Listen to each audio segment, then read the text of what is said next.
Hello दोस्तों, कैसे हो? होप करता हूँ मजे में होगे। तो नमस्कार दोस्तों, स्वागत करते हैं आपका एक और नए एपिसोड में। मेरा नाम है कृष्णकांत और आप देख रहे हैं टेक वे।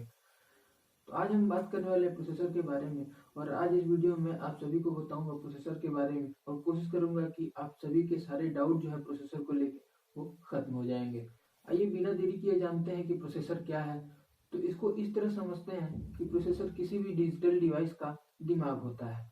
अगर हम किसी भी डिजिटल डिवाइस को खोलेंगे तो उसमें हमें एक या एक से ज़्यादा प्रोसेसर्स देखने को मिलेंगे, लेकिन आज हम बात करेंगे सिर्फ और सिर्फ मोबाइल और कंप्यूटर के प्रोसेसर के बारे में। तो अगर हम सबसे पहले बात करें प्रोसेसर के काम के बारे में, तो प्रोसेसर बेसिकली कैलकुलेशन करने का काम करता है और फिर कैलकुलेशन करने के बाद जो रिजल्ट आता है वो हमें शो कर देता है। आइए जानते हैं कि प्रोसेसर काम कैसे करता है, या फिर यूं कह लीजिए कैलकुलेशन कैसे करता है। तो बेसिकली ये तीन हिस्सों में काम करता है। पहला, इनपुट लेना। जब हमें कोई काम करना होता है तो हम अपने मोबाइल के स्क्रीन या कीबोर्ड के बटन से कोई इनपुट देते हैं, तो प्रोसेसर हमारे डिवाइस में लगे स्टोरेज के पास जाता है और वहां से डेटा लाता है। दूसरा, उसको प्रोसेस करना। फिर उन सभी डेटा को प्रोसेस करता है। सभी प्रोसेसर के अंदर इंस्ट्रक्शन सॉफ्टवेयर एप्लीकेशन के रूप में इंस्टॉल रहते हैं। प्रोसेसर इन्हीं सॉफ्टवेयर प्रोग्राम से इंस्ट्रक्शन लेता है और प्रोसेस करता है, या यूं कह लीजिए कैलकुलेशन करता है। तीसरा, आउटपुट देना। लास्ट में जब प्रोसेसर अपना काम खत्म कर लेता है तो जो डेटा पाने के लिए यूजर ने इनपुट दिया था उसको फिर आउटपुट के जरिए शो कर देता है। फॉर एग्जाम्पल, अगर हमें कोई एडिशन करना है तो हम इनपुट देंगे 2+2 = 2। तो प्रोसेसर अपने स्टोरेज प्रोग्राम सॉफ्टवेयर से इंस्ट्रक्शन लेगा, फिर प्रोसेस करेगा, फिर हमें आउटपुट के जरिए 2+2 का रिजल्ट 4 दे देगा। तो प्रोसेसर ऐसे ही किसी भी बड़े बड़े कैलकुलेशन को बहुत आसानी से कर लेता है।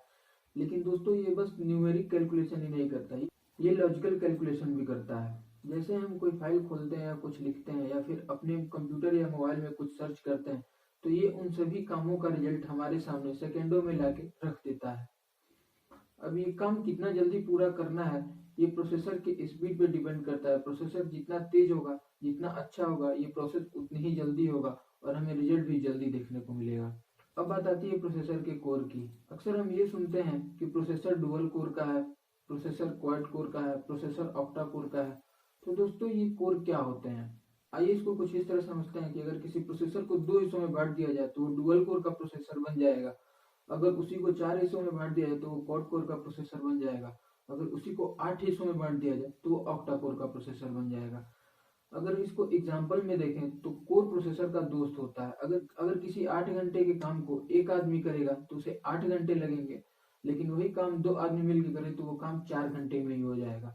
अगर वही काम 8 लोग मिलकर करें तो वो काम एक ही घंटे में हो जाएगा। तो यह कोर का मतलब ये है कि जितने कोर का प्रोसेसर होगा उतने ही ज्यादा लोग होंगे हमारे किसी भी काम को करने के लिए। अगर क्वाड कोर का है तो 4 लोग, अगर ऑक्टा कोर का है तो 8 लोग। जितना ज्यादा कोर रहेगा प्रोसेसर उतना ही जल्दी किसी भी काम को आसानी से कर सकता है। इसी के साथ एक और सवाल आता है दोस्तों कि प्रोसेसर इतने थ्रेड का है। हमें अक्सर ये सुनने को मिलता है कि ये प्रोसेसर इतने कोर का है, इसमें इतने थ्रेड लगे हैं।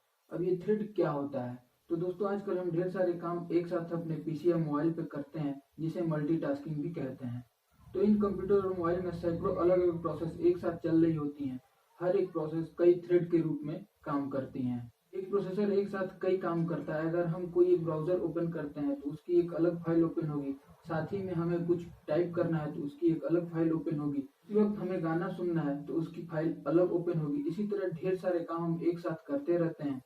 अगर प्रोसेसर इन सभी कामों को एक एक करके पूरा करने लगे तो पूरा होने तक डिस्प्ले पे कुछ नहीं दिखाया जा सकता है और इससे हमें काफी देर तक इंतजार करना पड़ेगा।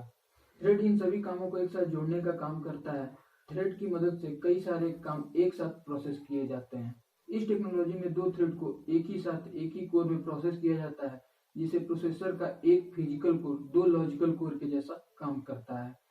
इसको समझने का सबसे आसान तरीका ये है कि अभी मैंने आपको बताया कि कोर का मतलब दोस्त। जितने ज्यादा कोर उतने दोस्त। तो ये थ्रेड उन्हीं दोस्तों के हाथ हैं।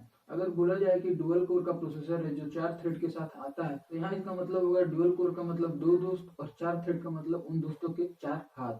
कोर और थ्रेड में क्या डिफरेंस है ये जान लेते हैं। बेसिकली कोर तो प्रोसेसर में हमें फिजिकली देखने को मिल जाएगा।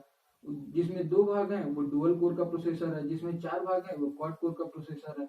लेकिन दोस्तों, थ्रेड हम फिजिकली नहीं देख सकते हैं प्रोसेसर में, क्योंकि फिजिकली थ्रेड बनाया ही नहीं जाता दोस्तों। प्रोसेसर के एक कोर को सॉफ्टवेयर के जरिए थ्रेड में डिवाइड किया जाता है।